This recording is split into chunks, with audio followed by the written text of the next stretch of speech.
Witam bardzo serdecznie, już na 6. sesji Ashanu.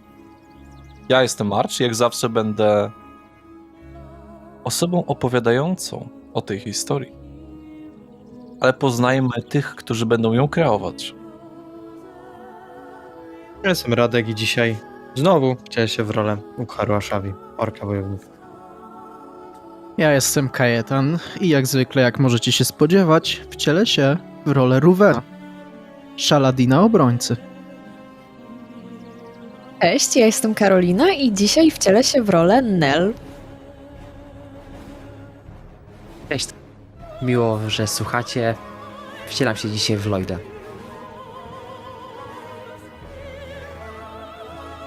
Moi drodzy, ostatnim razem zakończyliśmy troszeczkę już oddaleni od Eridan's Crossing. Pojechaliście na południe, poznaliście krasnoluda Tereka,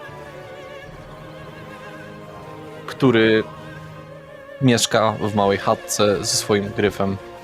I tam udaliście się odpocząć.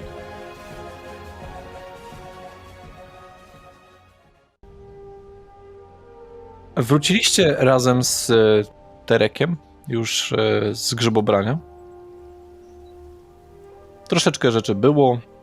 Nie jakoś szczególnie dużo, bo tutaj u podnóża góry niewiele rośnie. W otoczeniu skał, ale parę ładnych grzybów było. Wróciliście na polanę do Ukharu oraz Ruvena. Wasza dwójka jeszcze sobie drzema.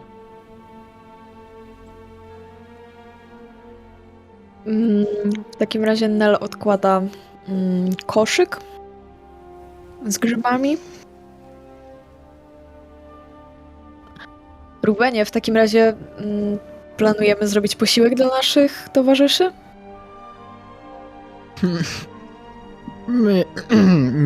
Myślę, że nie ma co ich budzić. Tak smacznie śpią, niech sobie odpoczną. Mogę ci. Zanim ugotujemy trochę minie, tylko nie jedliśmy za bardzo wczoraj. Poza tymi rybami.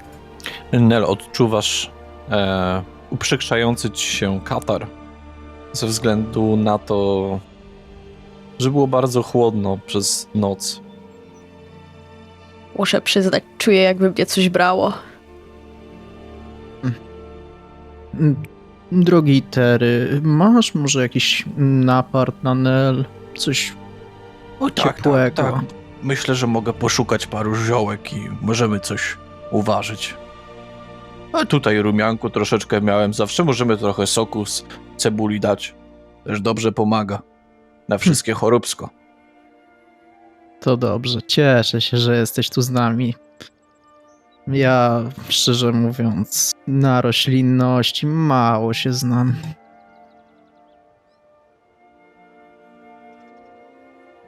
Ale któż z cebuli nie zna? Szczerze mówiąc, pierwsze słyszę, że cebula, a raczej jej sok jest dobry na jakiegokolwiek choróbska. Nie no, zawsze. Właściwie to przyrządza się z niej po części taki syrop. Wtedy bardzo pomaga. To ciekawe, na pewno zapamiętam. I czy jest rozpalone jakieś ognisko na tym? Czy... Koło jego chatki jest całkiem spore palenisko. Jakby taki komin stojący na zewnątrz. W otoczeniu są na różnych wieszakach mięsa, skóry i inne rzeczy. W otoczeniu też tego komina, który jest całkiem spory, znajduje się też sporo drewna, takich po prostu już pociętego, takie kłody. To chciałbym nałożyć drewno do kominka i rozpalić je swoim krzesiwem. Ono się lekko tli, więc nie musisz go podpalać. Możesz po prostu dołożyć drewka. To chcę dołożyć drewka, tam podmuchać, żeby Jasne. jeszcze bardziej się rozżarzyło.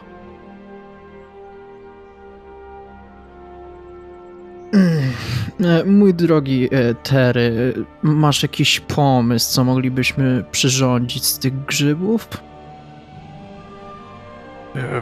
No możemy zupę albo po prostu jelonka zrobić z grzybkami. Jakoś go tam zrobimy na tacy, upieczemy. A co, chcecie jeszcze zostać? Myślę, że dopóki nasi towarzysze śpią, to i tak nie mamy gdzie ruszyć się. Oj, widać, że trochę przeszliście. No co tam się wydarzyło takiego? Bo widać, jakby coś was przepędziło. Nie ukrywam. To prawda. Drapie się po czole swoimi sporymi, lekko brudnymi od ziemi i tych wszystkich rzeczy rękami. Zgadza się, coś nas przepędziło, aczkolwiek sami szczerze nie wiemy, kto to był. Wspominałeś coś o czarnym kle, prawda? Czarny kieł? Tak. Oni tutaj w okolicach Ixchel sporo ich jest, ale ogólnie na całym kontynencie ich jest coraz więcej i więcej.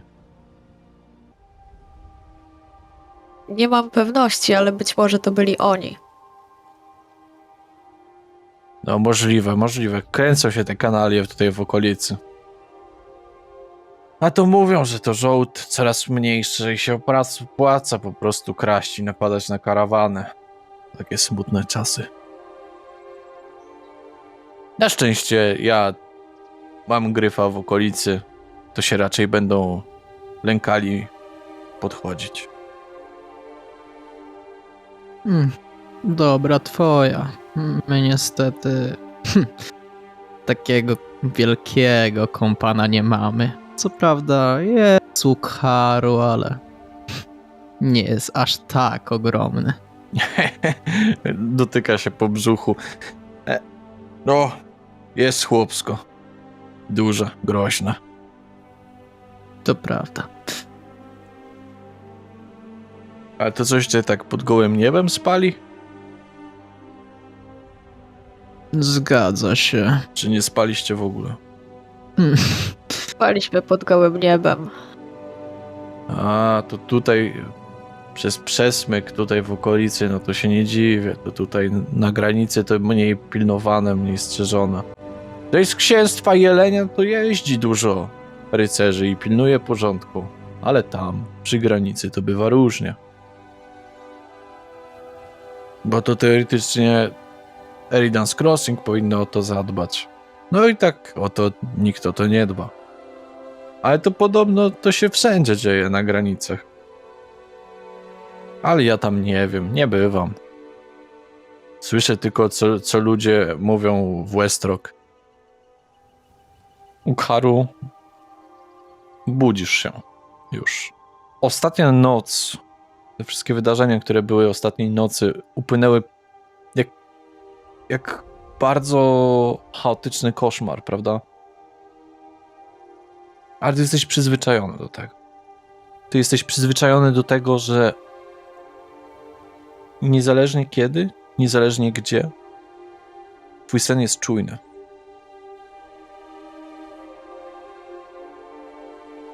Jeśli się obudziłem, to powoli wstaję, rozciągam się, patrzę dookoła, szukam swoich kompanów. Odoja też. Rozumiem, że Lloyd jeszcze śpi. Niedaleko od ciebie w hamaku. Dobra. A widzę gdzieś Rowena i Nel? Tego krasnoluda? Tak, przy domku. Dobra. To jest bardzo niedaleko od ciebie. Podchodzę do nich. Wyspałeś się? Nawet. Chociaż Ukharu musi przyznać, był bardziej wyspany. Nieraz.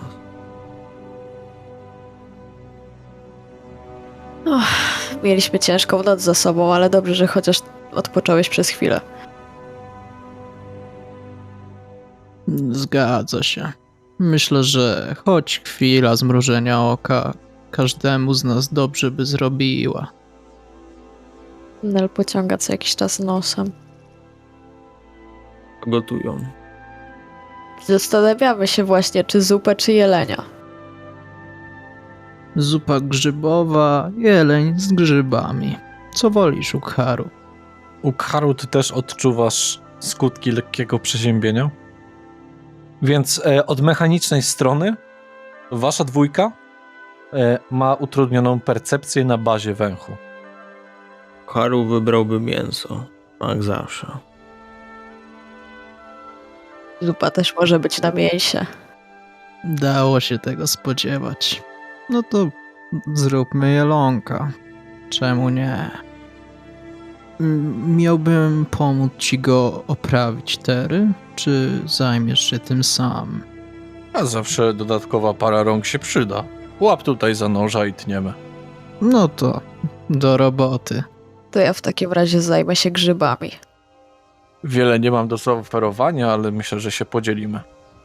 Ukharu ma pytanie do Tery. Czy ma może czosnek? No jakaś główka tam powinna się schować u mnie w kredensie. Ukharu może wziąć 2 ząbki. Także pójdę, sprawdzę. I idzie.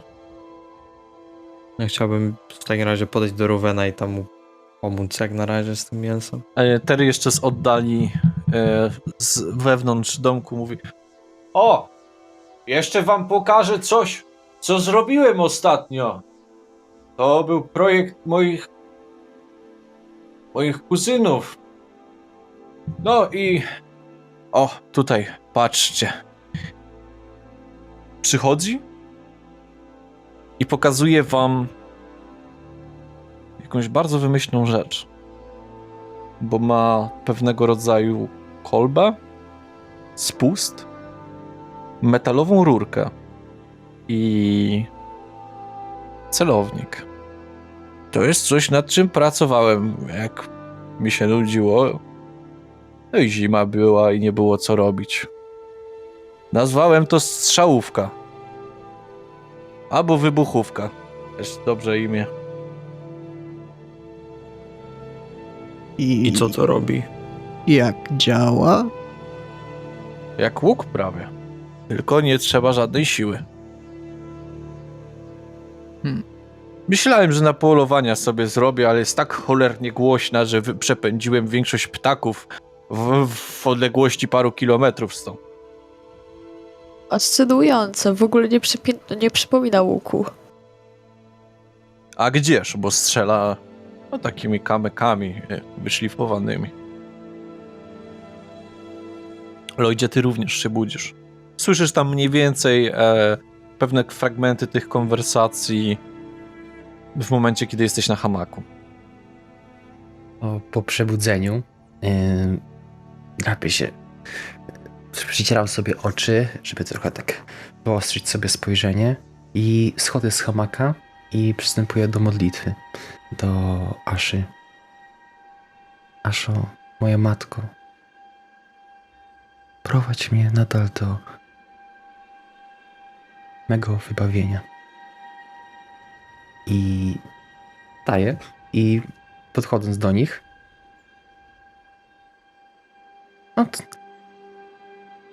to zabawne, bo widziałem podobną rzecz. Podobną? Gdzie? Taka goblinka przechodziła po pozowisku u mnie. Co to goblin? To taki Taki mały mały ork. Orki mogą być małe? To nie gobliny, małe orki. Nieudany eksperyment. Czy Ukharu może poprosić czosnek? No tak. I w kieszonkę sobie wsadzimy, proszę. Tu masz całą główkę, weź sobie połówkę. Biorę 2 ząbki i wtykam sobie do nosa. U nas się to je, po prostu. Czasem z chlebem, ze smolcem. Ukharu wie. Ale czosnek dobry na katar. Ukharu czuje, że coś go łapie. A to lepiej zjeść. Nie. To w sumie też mi daj jednego. To takie duże ząbki będziecie w nosy wsadzać. Ukwaru ma duży nos. Ja w nos nie wsadzę, ja mam za mały. Ja po prostu zjem. Jeśli mielibyście z tym problemy, to z tą choróbskiem, to mógłbym poprosić Aszę o to, żeby pomogła wam z tym, ale to może się nie udać. Ukwaru jak na razie ufa Matce Ziemi. Czosnek jest od Matki Ziemi. Matka Ziemia sobie poradzi. Oczywiście, co najlepsze dla ciebie. Haru daje Nel jeden ząbek? Tak, no jeśli chcesz, to tak. Okej. To biorę go. Obraca się ponownie Tery do Ruvena, przeczesuje swoją brodę, zaplata na nowo warkocza na niej. Ale to dziwne, bo to praca mojej rodziny. Nie słyszałem nigdy, żeby ktoś coś podobnego robił. Ja że myślał, że pierwszy. Jeśli od nikogo się nie wzorowałeś, to byłeś pierwszy. Pierwszy wpadłeś na pomysł i z pierwszy go zrealizowałeś. No, każdy na coś wpadnie, prawda? Muszę powiedzieć, że zachwyca mnie to, jak bardzo kreatywne są różne istoty i mogą niezależnie wpadać na pomysły, które ulepszają życie każdemu. Czy większość twoich braci robi takie rzeczy? Trochę. Teraz to już. Widać ewidentnie, że tak troszeczkę mina mu zrzedła, ale delikatnie. Ale sprawy klanowe, sprawy wewnętrzne. Ja się w to nie chcę mieszać. Mnie polityka brzydzi. Rozumiem jak Ukwaru najbardziej. też tak uważa. No, nie chciałem wejść na żaden niemiły temat. Mnie polityka w sumie średnio jakkolwiek dotyczy. A jeszcze, nie wiem, czy wy tak znacie, ale jestem ze strażników domu. Z klanu Ty się- strażników domu. Niestety nic mi to nie mówi. No, Ale zawsze myślał, że każdy swoim strażnikiem domu. nie, bo to moja rodzina zajmuje się głównie zarządzaniem tego wszystkiego, miast, prawami, tytułami, no tym wszystkim takim. Czyli polityką. Brzmi jak odpowiedzialna praca. No, polityką. A mnie to. Chociaż kto wie, jak długo tu będę. Jak jakaś się wojna wydarzy, no to muszę jechać. Mój obowiązek. Każdy krasnolud winien się stawić, kiedy Talan jest zagrożony. No, coś o tym wiemy. Jakaś pewna nasza towarzyszka dała wezwanie i musiała nas opuścić. Prawy klanowen. O, to nie wróży nic dobrego. Ukwaru ma od niej list. Może pokazać. Właśnie, w sumie Agris na liście zapisała jakieś runiczne znaki. Może ty je odczytasz, Tery? Nie no, ja krasnoludzki umiem czytać, to dajcie. No to podaję mu ten list, już pewnie trochę sfatykowany i pamięty, ale nie spaliłem go w ostateczności, więc podaję mu go. W liście było powiedziane, że Agris dostała wezwanie i musi jej wracać do swojego kraju, do Grimheimu, nie Stoneheimu, aby pomóc swojemu kuzynowi. Nie napisała w czym. Jeszcze było coś w krasnoludzkim pisane. Jej klan. Zimowego wichru. O, no niewiele tutaj można się dowiedzieć. No wyjechała, na to wygląda, ale powodu nie ma.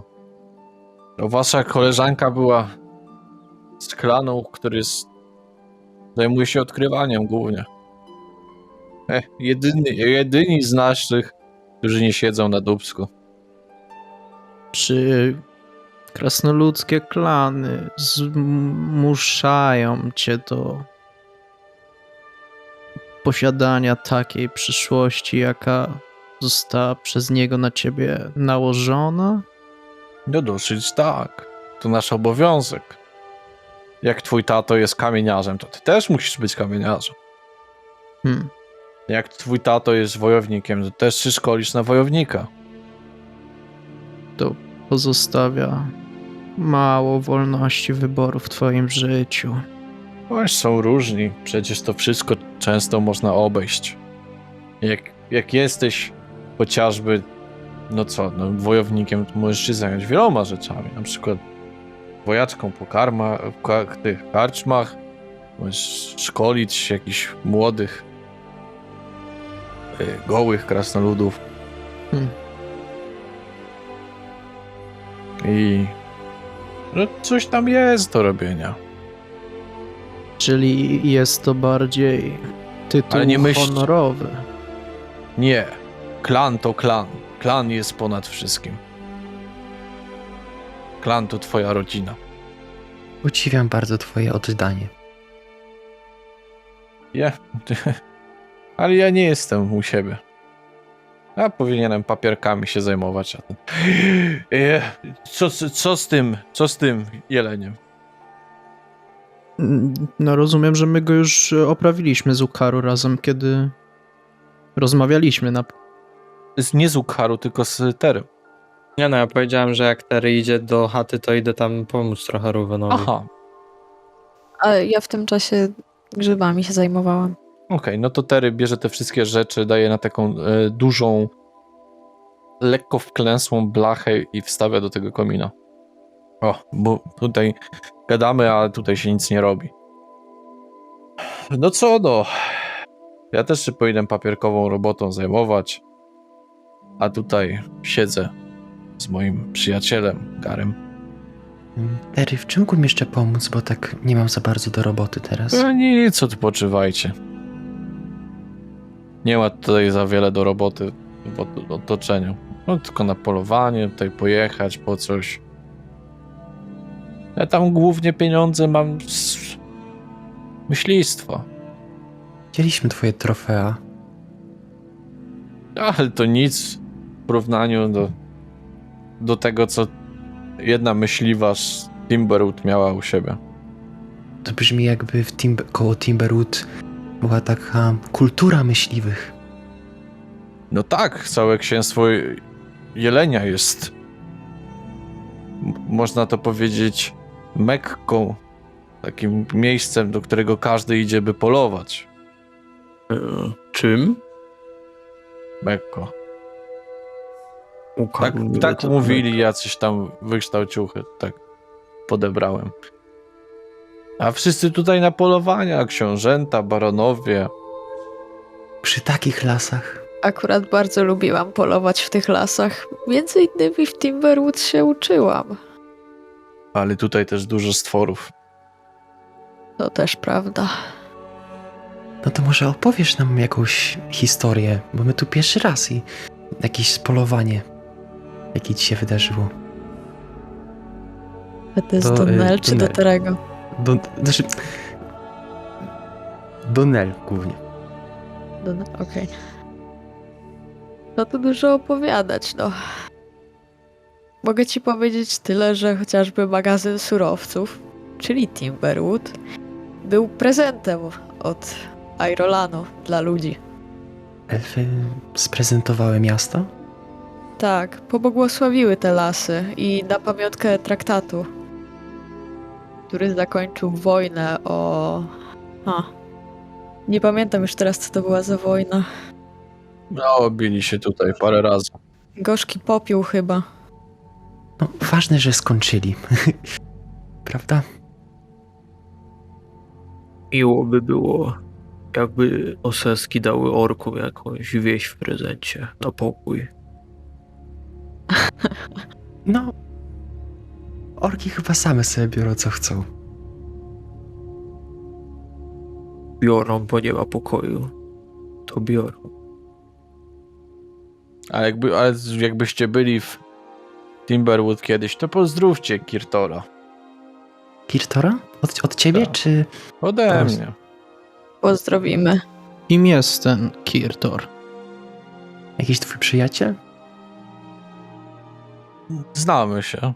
Przyjaźń, mocne słowo. On prowadzi...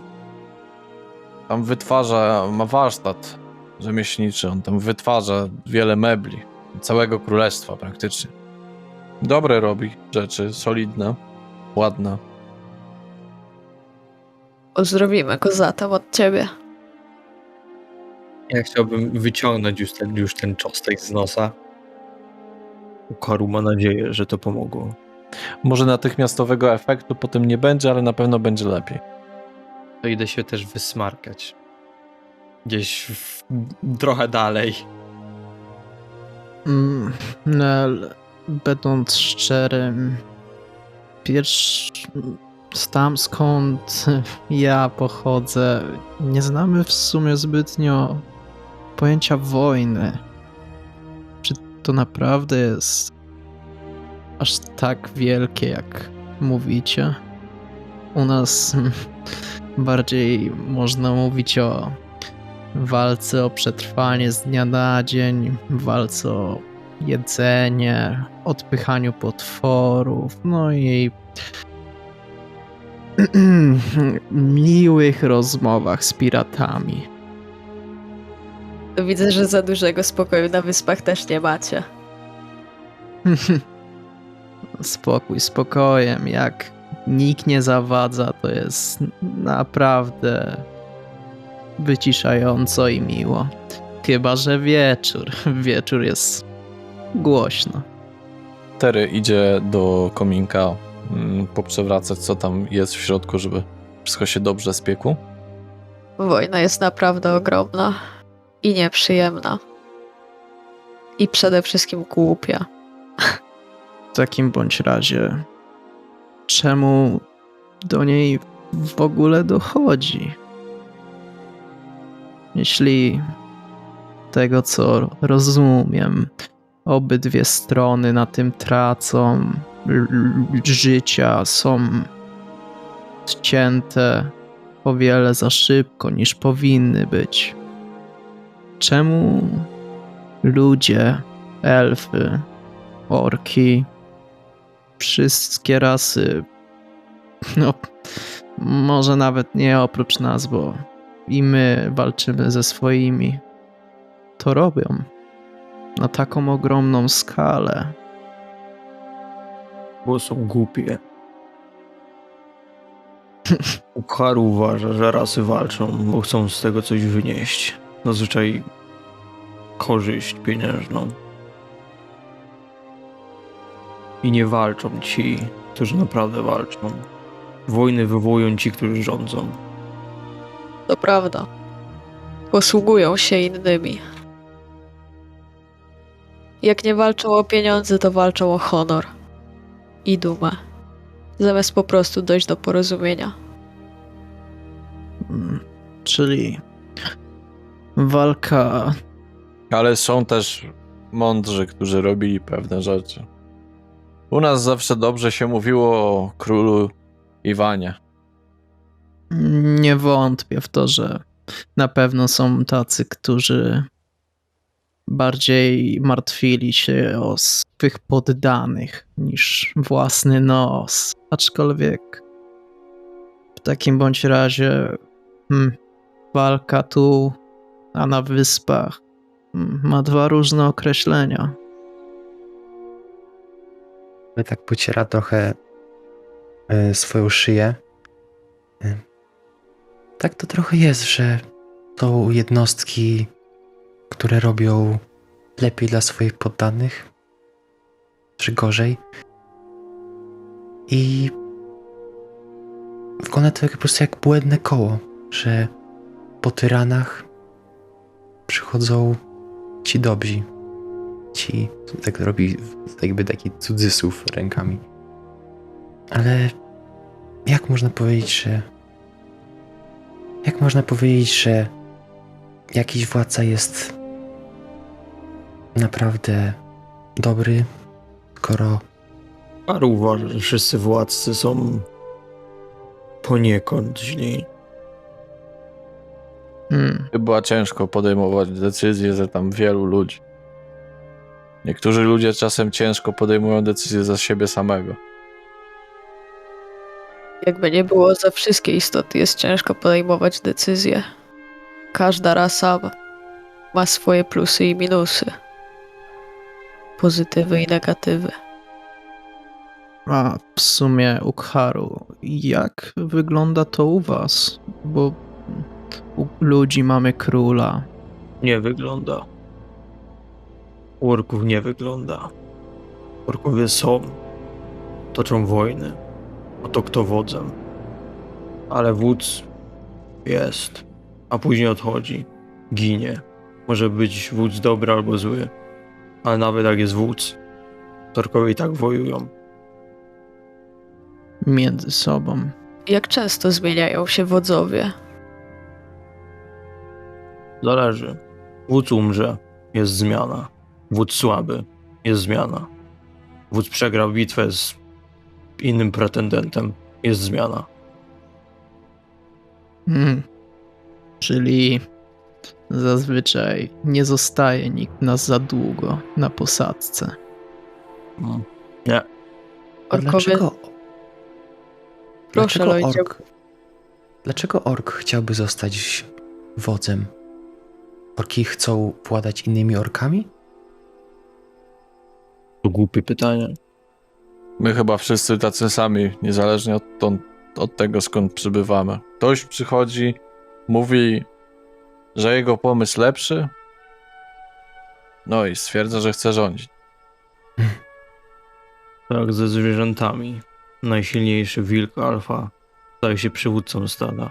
Tak samo z orkami. Najsilniejszy ork włada stadem. Niekoniecznie najmądrzejszy, ale najsilniejszy. Ale w takim razie, jeśli rozumiem, co jeśli zamiast jednej osoby w miejscu władzy byłoby ich więcej?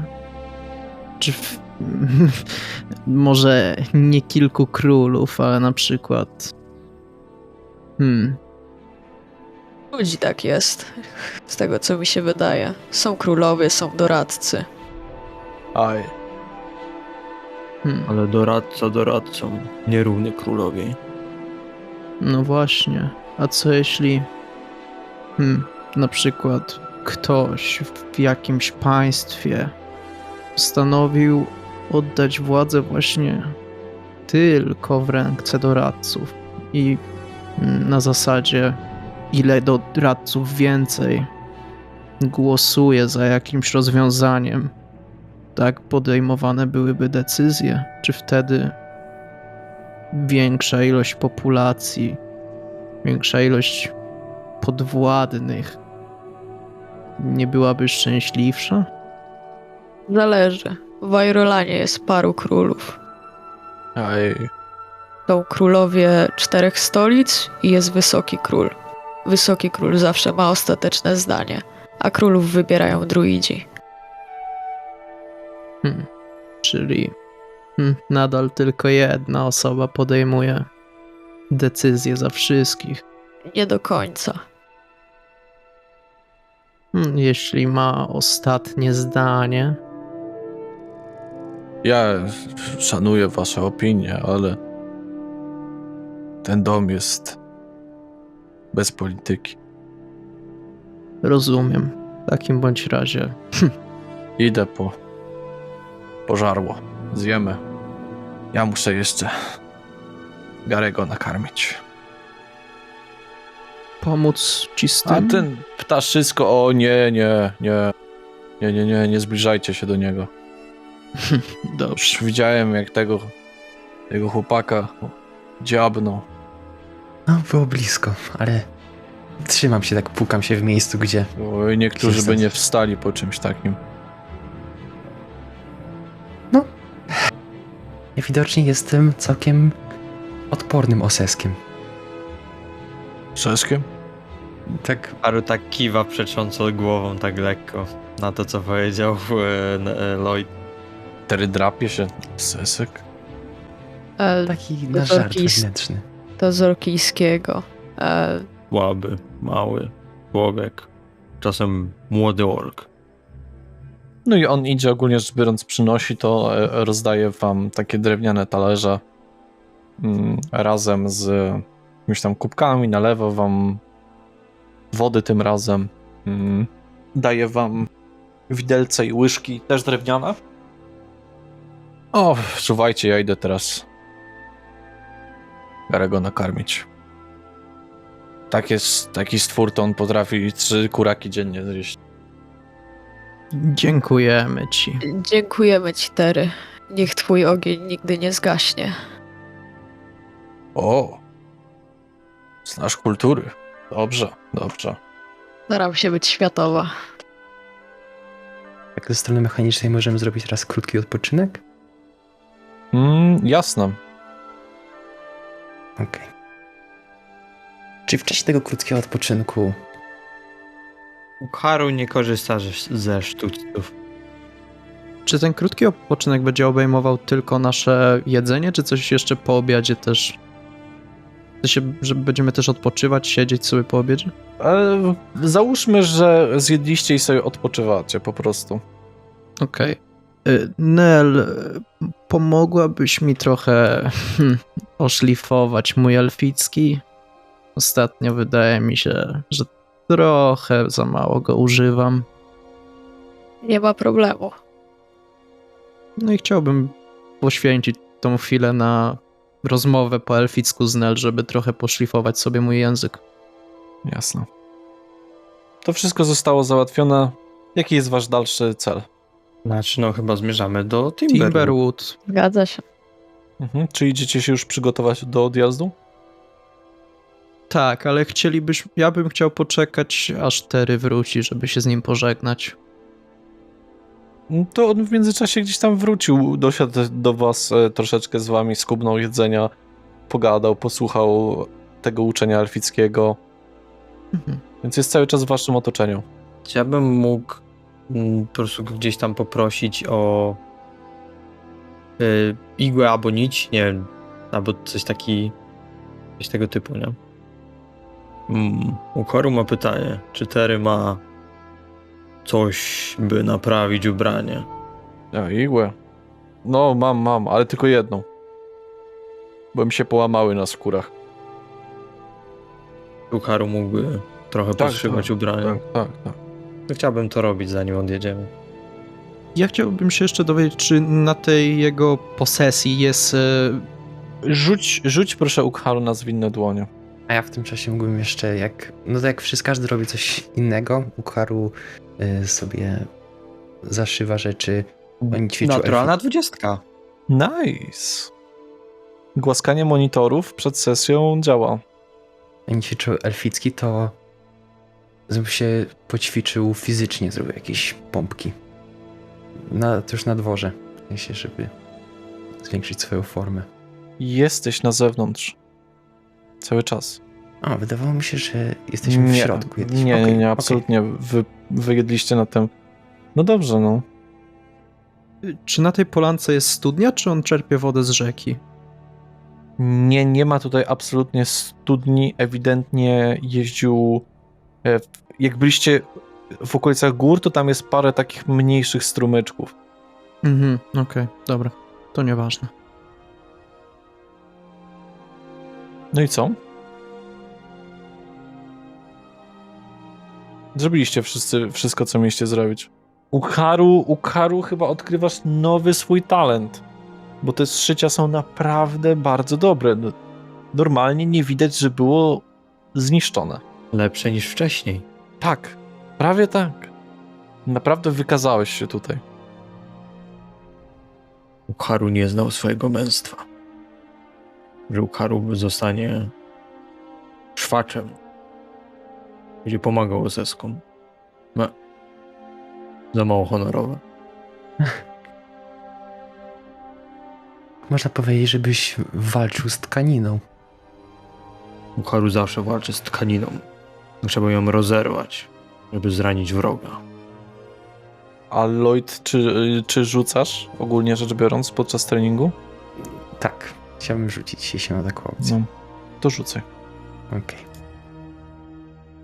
No, po jedzeniu ćwiczenie bezpośrednio nie jest najlepsze dla ciebie, więc może jesteś zmęczony jeszcze poprzednią nocą, chociaż trochę odespałeś, no ale definitywnie ten trening dzisiaj nie jest w odpowiednim czasie.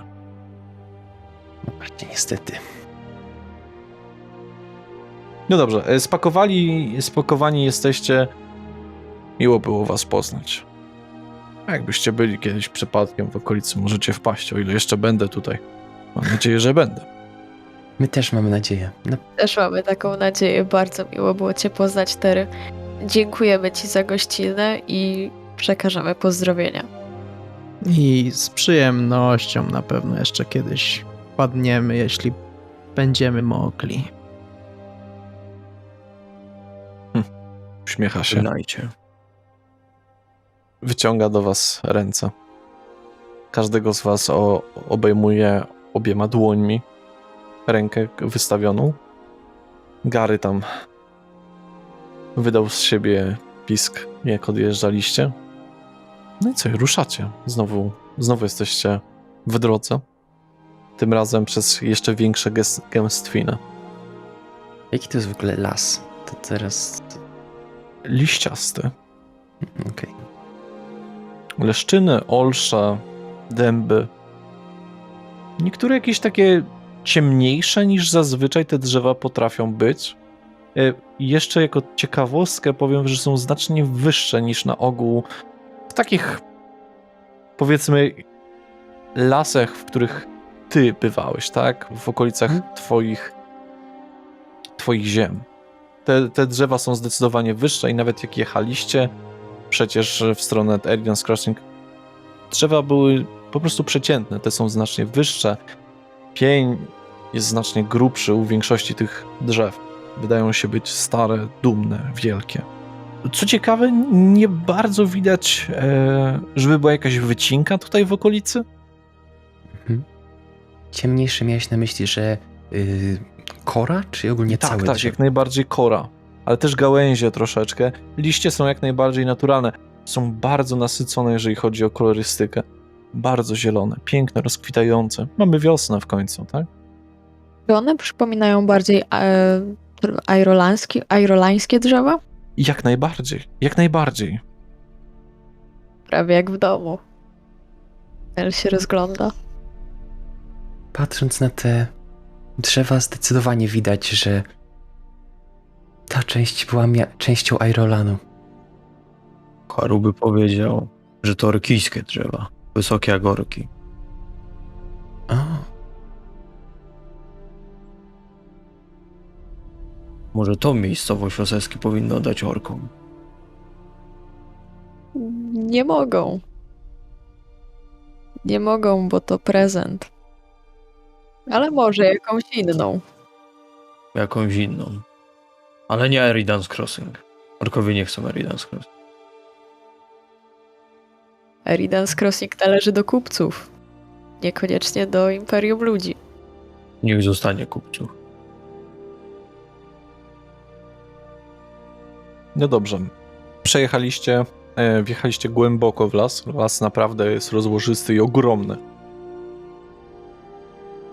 Dużo jest tutaj przestrzeni. Dużo jest tutaj zwierzyny. Ptaki ćwierkają nad waszymi uszami. Całe gamy, całe orkiestry ptasie, można by powiedzieć. Skowronków, słowików, jaskółek i innych. Rozumiem, że my po trakcie jednak jedziemy, czy jakąś taką Tak. ścieżką, nie? Tak, ale wiesz, powiem ci szczerze. Trakt sam w sobie przez ten las prowadzący do miasta nie jest tak bardzo wyjeżdżony. Jak na przykład jechaliście od Tolngwardu, no to wiesz, tam po wszystkich powozach było naprawdę mocno wyrzeźbiona droga. Przez koła różnych wozów, przez to wszystko. Tutaj jest tak, ten las jest porośnięty dużą ilością mchu, niczym miękkie materace. Nawet możliwe, że byłoby przyjemnie przespać się pod czymś takim. W końcu, jak jedziecie, liście sprawiają, że nie widać praktycznie w ogóle słońca, nie przedziera się. Nie jest jakoś bardzo ciemno, prawda? Nie, absolutnie. Bo te wszystkie, wiesz, listki są naświetlane przez to słoneczko. Więc to jest taki miły daszek nad głową. Może nawet jakby padało, to by was bardzo nie skropiło. Niemniej jednak zbliżacie się do miasta. Miasto jest ciekawe. Zdecydowanie. Jeszcze inniejsze od Eridan's Crossing. Jeszcze inniejsze od tym Talonguardu. Ale w sumie w ilu miastach byliście przez całe życie? No niewiele niestety. Miasto jest otoczone drewnianą palisadą. Niezbyt wysoką. Nie są to jakieś wielce mury obronne przed jakąś armią. Ale jak tak na to patrzycie, to ciężko byłoby tutaj wjechać w wielu konnych, wiele wozów.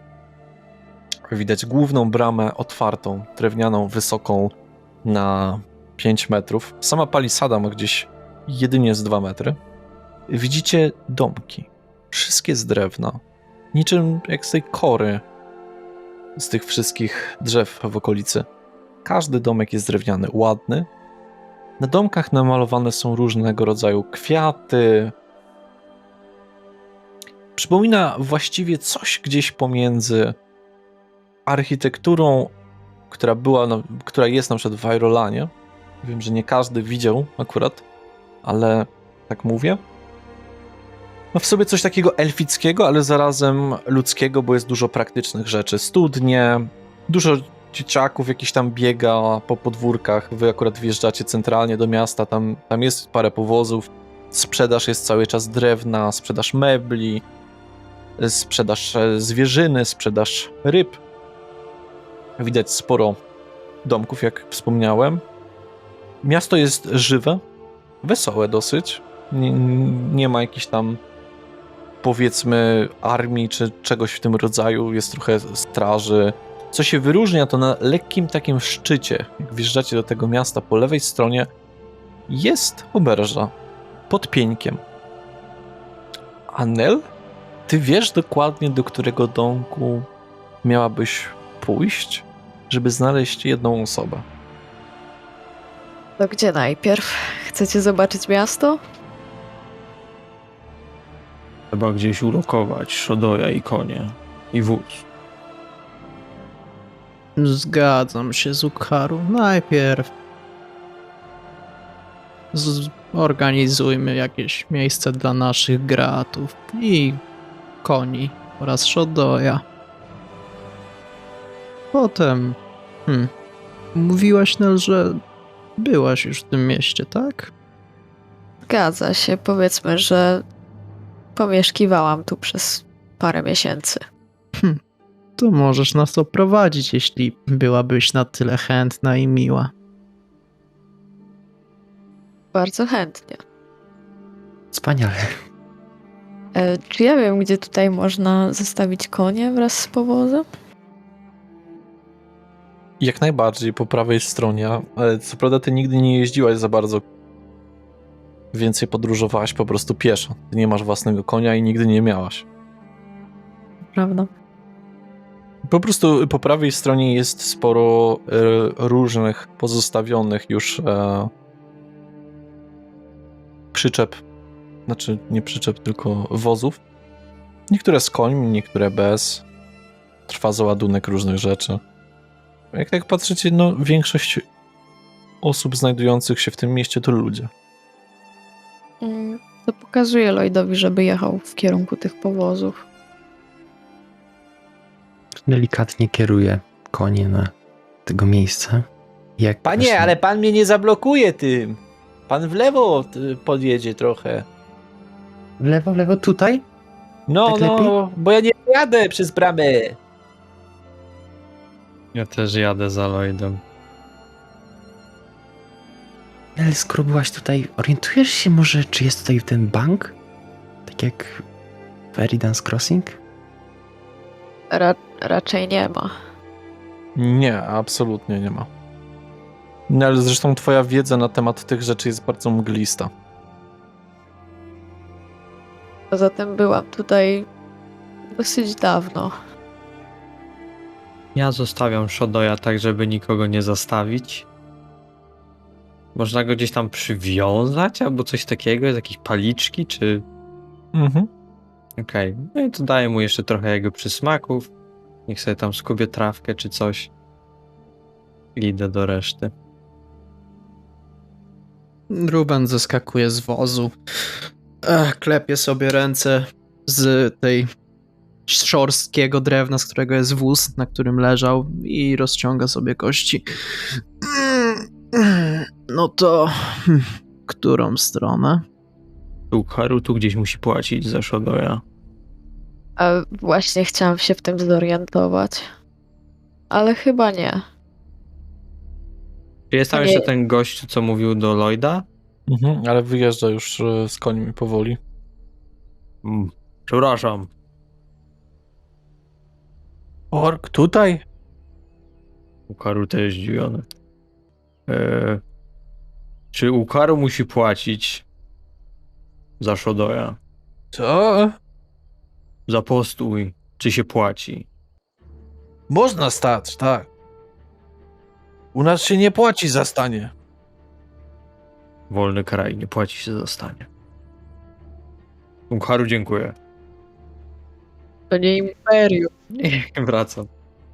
Skołowany odjeżdża razem z końmi i tym całym drewnem, które miał na tym.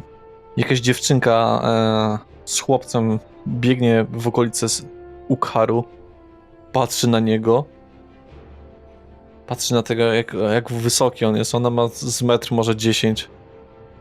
I robi do niego "Aaa!", wystawia ręce, tak jakby chciała krzyknąć jak taki dziki kot, Uśmiecham się w takim razie.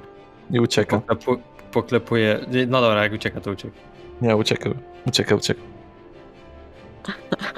Muszę przyznać, brakowało mi tego wesołego miasta. Dziwne te osterski. Takie jakieś za szczęśliwe, jak widzę Morka. Jak mówiłam Ukharu, to nie imperium. Myślę, że po prostu są ciekawe świata. Nie utraciły tego nigdy. Tak, jeszcze powiem wam troszeczkę o panoramie tego miasta. Widzicie naprzeciwko was, bo wy teraz patrzycie w, moi drodzy, zachodnią północ, mniej więcej, jeżeli chodzi o kierunek świata. I jest tam taki dom, kapliczka można by powiedzieć, dom pokryty całym mchem. Wygląda bardzo malowniczo i po symbolach można wywnioskować, że to na pewno jest świątynia Sylany. A centralnie na północ widać zrobione ze znacznie jaśniejszego drewna. Też taka wieżyczka. Drobne są, na pewno nie są na wiele osób. Na pewno wiele osób nie jest w stanie się tam modlić. Druga jest na 100% Elrata. I gdzie teraz? Oprowadzę was. I zaczynam ich prowadzić na razie do centrum miasta. Pokazuję im właśnie karczmę, jakieś tam... Nic więcej w mieście nie ma. Nie ma nic więcej w mieście. Pokazuję im karczmę, to jest największe zainteresowanie. Jakiegoś tam pewnie szewca. Muszę przyznać, że niesamowicie malowniczo to wygląda. Wszystkie drewniane rzeczy. Łatwo pożar. Pewnie tak. Zdecydowanie mógłbym się przyzwyczaić do mieszkania w takim szczęśliwym mieście. Wszyscy, no, zaskakująco zabawieni, nawet tak wczesną godzinę. To jest dosyć spokojnie. Nic, tylko natura nas otacza. Katar już przechodzi wam zdecydowanie. Właśnie jaką mamy porę dnia? Późne popołudnie. Okej. Jeszcze jedną rzecz tylko powiem. W sumie dwie. Co jest miłe, to jest fakt, że drzewa znajdują się bezpośrednio też w mieście. Nie jakoś bardzo gęsto, ale są. I tworzą nad samym w sobie miastem płaszcz z liści, chroniący je przed deszczem i przed mocnym słońcem. Na pewno w lato szczególnie jest to przydatne. Co jeszcze jedna rzecz się wyróżnia. Na wschodzie już widać duży naprawdę warsztat. Ogromny, można by powiedzieć, bo zajmuje 1/5 tego miasta, gdzie są wszystkie, ale to wszystkie, co prawda trochę macie jeszcze kawałek, żeby tam przejść, ale miasto nie jest za duże, rodzaje mebli. Jest tyle mebli, że one są aż wystawiane na ulicę. Szafki, komody, krzesła, stelaże do łóżek, jakieś po prostu rzeźby w drewnie. Jest naprawdę tego sporo. Wszystko wygląda naprawdę imponująco. I tak, no. Gdzie się kierujecie zatem? Myślę, że powinniśmy wyciągnąć trochę lekcje z dzisiejszej nocy i kupić jakieś koce, bo myślę, że może nam się zdarzyć, że będziemy spali jeszcze raz w I polu. naczynia. Naczynia, rzeczy obozowe. Możemy. Haru też poszukałby jakiejś informacji, może jakaś tablica ogłoszeń. Prawdopodobnie będzie koło karczmy. No i mieliśmy pozdrowić kolegę Terego, który robi meble, więc myślę, że raczej wszyscy wiemy, gdzie go znaleźć. I tak patrzę na ten ogromny magazyn. To zdecydowanie tam. Haru poszuka informacji, bo zakupy nie są mocną częścią Haru. Ludzie mogą dziwnie reagować. Ja nie mam ani krzty złota przy sobie już, więc pójdę z tobą. Weźmiemy się za jakąś pracę i proponuję znaleźć nocleg na dzisiejszą noc. Ale na razie możemy pozdrowić tą osobę. Przepraszam, przesuńcie się, bo przejeżdżamy. Nie stójcie na środku. Odsuwam się. Odsuwam się na bok. Kolejny wóz wyjeżdża z meblami. Jakimiś wymalowanymi, a może do jakiejś szlachty albo kogoś. Haru nie chce nic mówić, ale może przyjaciel Terego da nam nocleg. Można zawsze zapytać. Mam pieniądze, możemy wynająć w karczmie coś. A przynajmniej wynajmę wam, miejmy nadzieję, że... Ale zapytać nie szkodzi. Przyjaciel Telego może w sumie wiedzieć coś ciekawego o tym mieście. Może opowie nam jakąś historię. A może będzie miał i pracę dla nas, kto wie. Haru idzie poszukać jakiejś tablicy ogłoszeń. To i ja idę z Ukharu razem. Idziemy poszukać jakiejś tablicy ogłoszeń, albo... Nie ma absolutnie czegoś takiego. Dobra. A porozglądać się z jakimś sklepem takim wielobranżowym?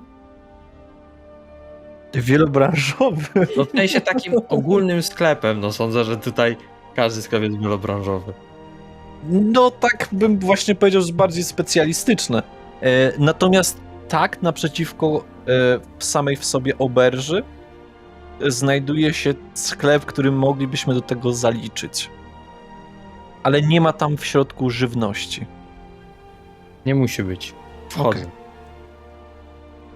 Okej. Wchodzę za Ukharu. Myślę, że wszyscy idziemy. No ja też. Dobra, to Lloyd z nami. Ale tutaj zrobimy sobie przerwę. Także do usłyszenia na następnej części, czyli drugiej, 6. sesji.